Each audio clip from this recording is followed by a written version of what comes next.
Welcome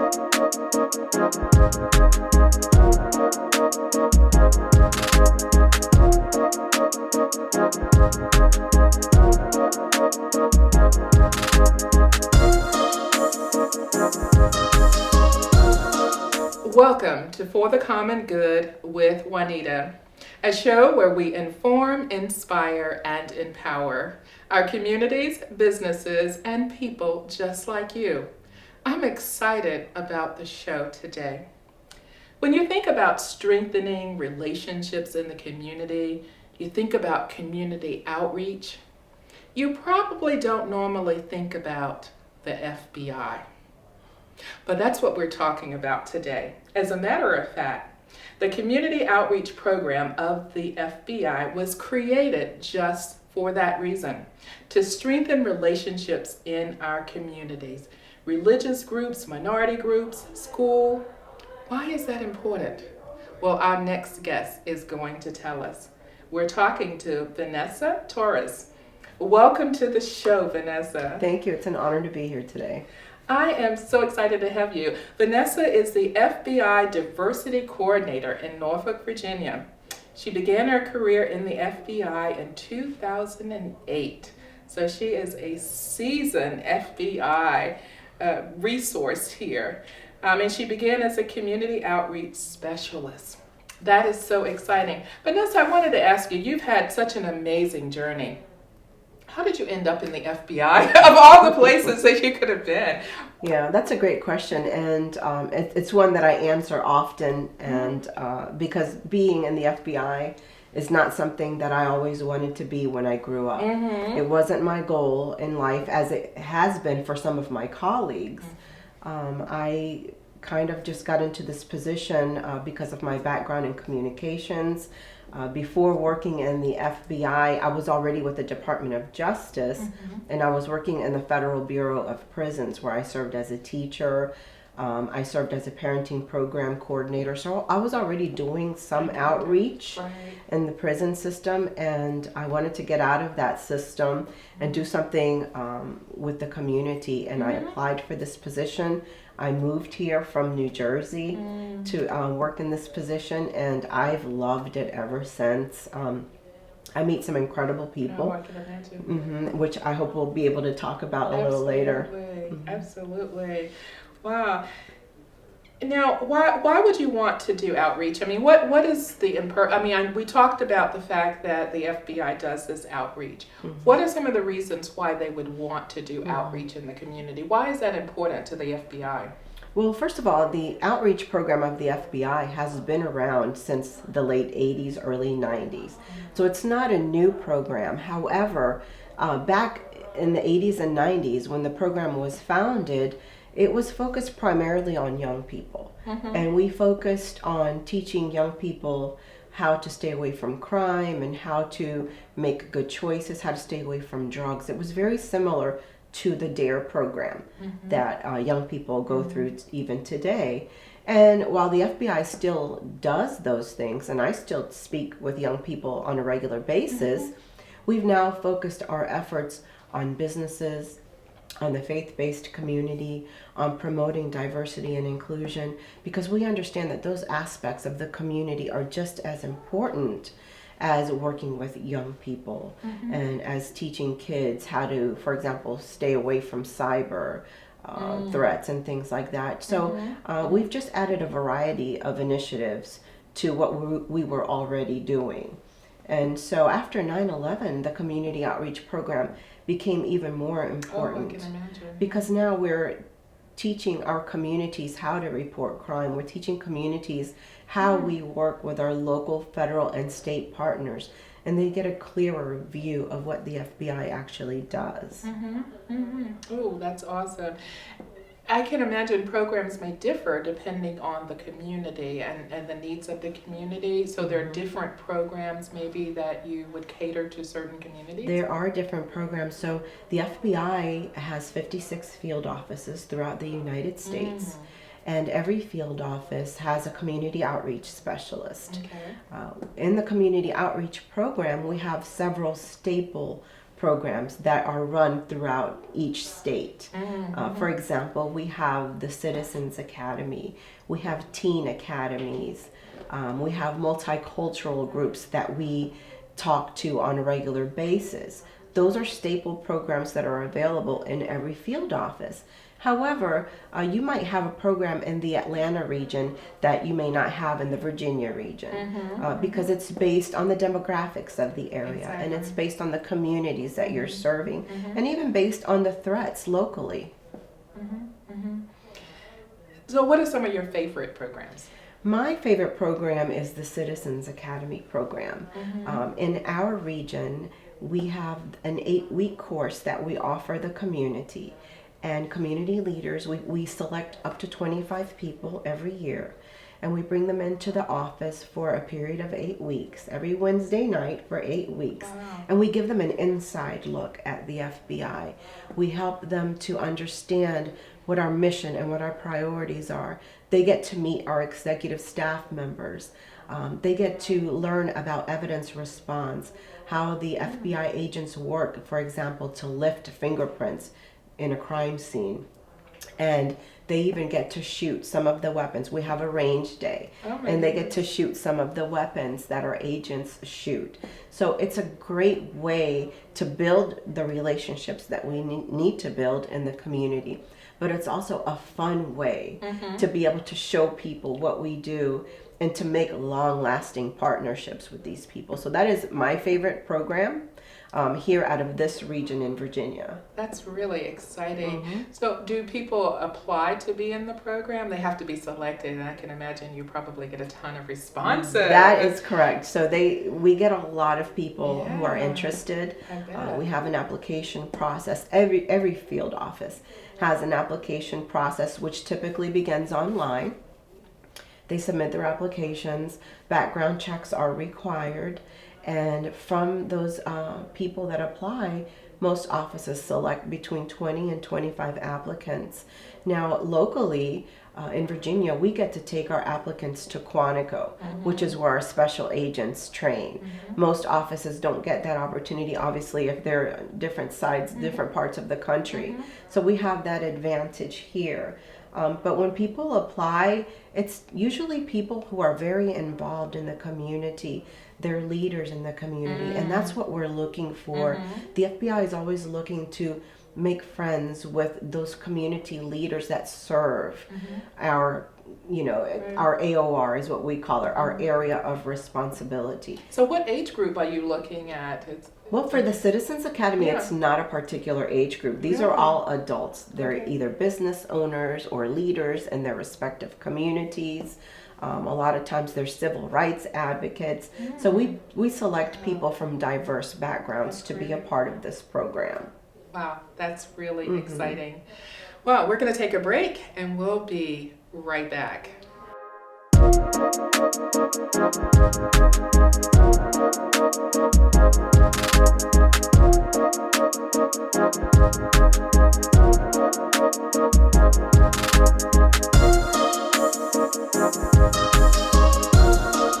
Welcome back to For the Common Good with Juanita.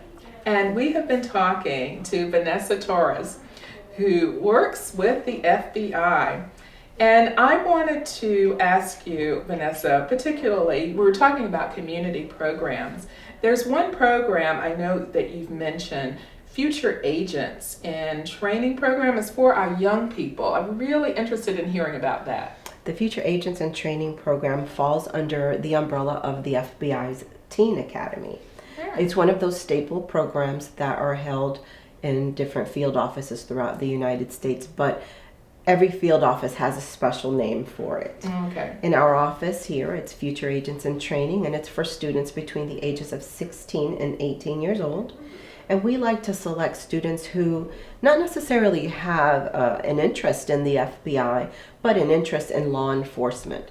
Because what we do is we take these students through a variety of hands-on activities, and we help them to understand how we work so closely with our partners. Many of the students that we talk to, they think that the FBI is the know-it-all, the say-all agency, and they don't understand that we can't do our jobs without our local, federal, and state partners. So it's important for us to bring them in and help them to understand how a police department's canine team, for example, may assist us with an investigation. How we work closely with those police officers is important. And in fact, we even teach our students how to respond during a traffic stop, which, as you know, is very critical in their understanding, of how to respond to law enforcement in general. So these are all little things that we take into consideration. We take into consideration that our young people are also very engaged online. And that is something that we focus on quite a bit during Future Agents in Training. We help students to understand that the choices that they make online can impact them later. And that's very important, especially now. I think there's so much information being put out online that it follows you wherever you go. It follows you, and it's there forever. And with our kids being on social media, they need to know that once you hit send or once you hit enter, that photo or that post is going to be online forever on the World Wide Web. Wow. So obviously there's criteria that you use to select the students and the ones who are really involved in the community. Demographics, kind of a diverse group. We do. We select a diverse group of students, and we reach out to our partners. I may reach out to my partners, for example, at the NAACP, or my partners at a community church in a different city, and we ask them for referrals. And then if we don't, and we usually get the kids that we need just from those referrals, but many times if we're looking for an additional 5 to 10 students, we'll put applications on the website so that we can reach out to a broader audience. But diversity is very important because we want to teach young people that the FBI is looking to create a diverse workforce. We want the people that work for us to look like the communities we serve. And so diversity and inclusion is important in our agency. In fact, diversity is one of our core values. It was added by former Director Comey in 2016, and it's a very strong value that we abide by. Now, how long is the program? The program is 1 week long. Just 1 week? It's 1 week. You do so much in the course of that week. It's very intense. We really do. We run the program from 8:30 in the morning to about 4:30 in the afternoon. And during that one entire day, for example, they're learning about civil rights. They're learning about counterterrorism. They're learning about white-collar crime, cyber crime. And on one of those days, half of it is spent doing a physical fitness test. Oh, really? Yes. So we allow the students to do the same physical fitness test that our special agents do in Quantico. And it's funny. It's exciting and it's funny to watch because a lot of them think that they're prepared. They're young, they're robust, they're in shape. And so when we take them through this test, they realize that they can't run as long as they think they can. They can't do as many sit-ups as they think they can. And so it's a learning experience for them. The first year that we did the program, we had 25 students and none of them passed the physical fitness test. Oh, no, really? Yes. And so that also reemphasizes the point of maybe you should get off social media and get some exercise. Spend some time exercising. Yeah. Wow, that's fascinating. Well, I wanted to talk a little bit about the diversity because you were mentioning the FBI's effort to really create more diversity, a diverse workforce. So talk about that in your hiring practices and your recruitment and how you do that. Okay. As I mentioned earlier, the FBI's workforce is a diverse workforce. We hire people from all types of backgrounds. One of the biggest misconceptions is that you have to have a criminal justice degree to be in the FBI, and that is not the truth. The FBI hires people from all types of backgrounds. You can have a law degree, you can have a communications degree, an education degree, and still come into the FBI. So that's one of the ways that we tap into the various communities. But we also tap into the historically black colleges. We tap into local colleges that may be serving a minority group, because we want to make sure that we let those students know there is an opportunity for you in the FBI, whether it be in communications like what I do under the Office of Public Affairs, or whether it be fixing vehicles. We have people in the FBI that fix our cars, that fix our computers. So we want to let people know that we are hiring for all types of positions. But most importantly, we want them to know that they must stay away from certain activities before they can qualify to be in the FBI. But as I mentioned earlier, it's so important for us to hire people that look like you and I, because when we go to court or when we go into the communities to give a presentation, we want to represent those people that we're serving. And so that's why diversity is so important, and it's embedded into our core values. Wow. And we're going to talk a little bit more about some of the things that might disqualify individuals from being able to join the FBI. We touched on a little bit of that earlier, so I can't wait to hear more about that. We've been talking to Vanessa Torres, and we're talking about the FBI and their community outreach. And as I mentioned earlier, when we talk about strengthening communities and developing those relationships in communities, we're probably not thinking about the FBI. So it's been really exciting and fascinating to hear all the things that the FBI has been doing for many years that many people probably don't know about. And we're going to dig a little bit deeper in our next segment when we come right back. Don't you go anywhere. We'll be right back.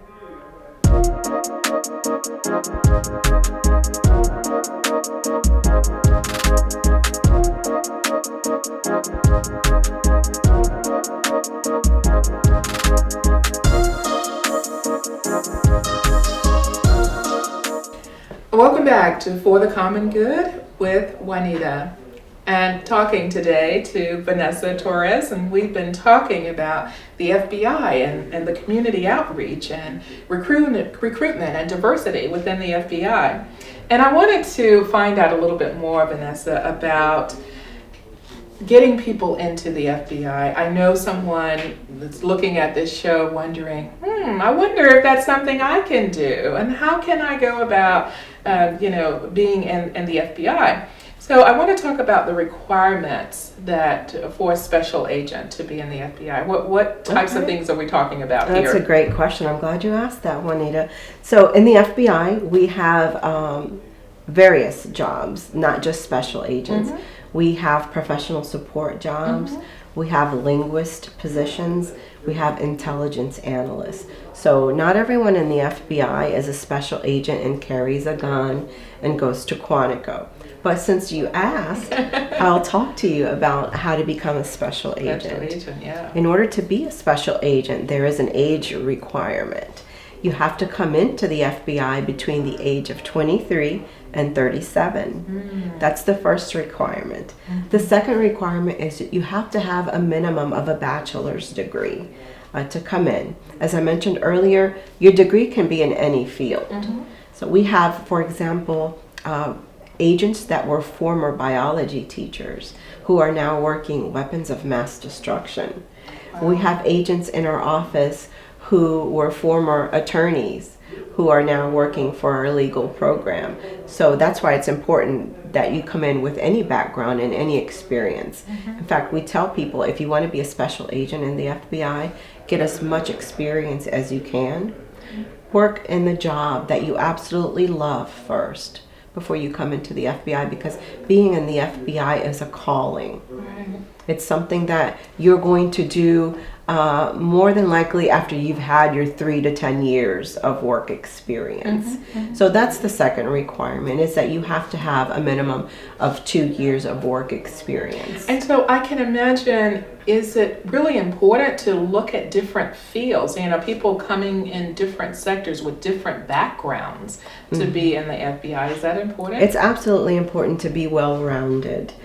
We always look for people who have had a variety of experiences, not just in the workforce, but voluntary experience. Yeah, gotcha. We like people who've had those types of experience, people who know how to work in teams, people who know how to listen, people who know that being in the FBI takes humility.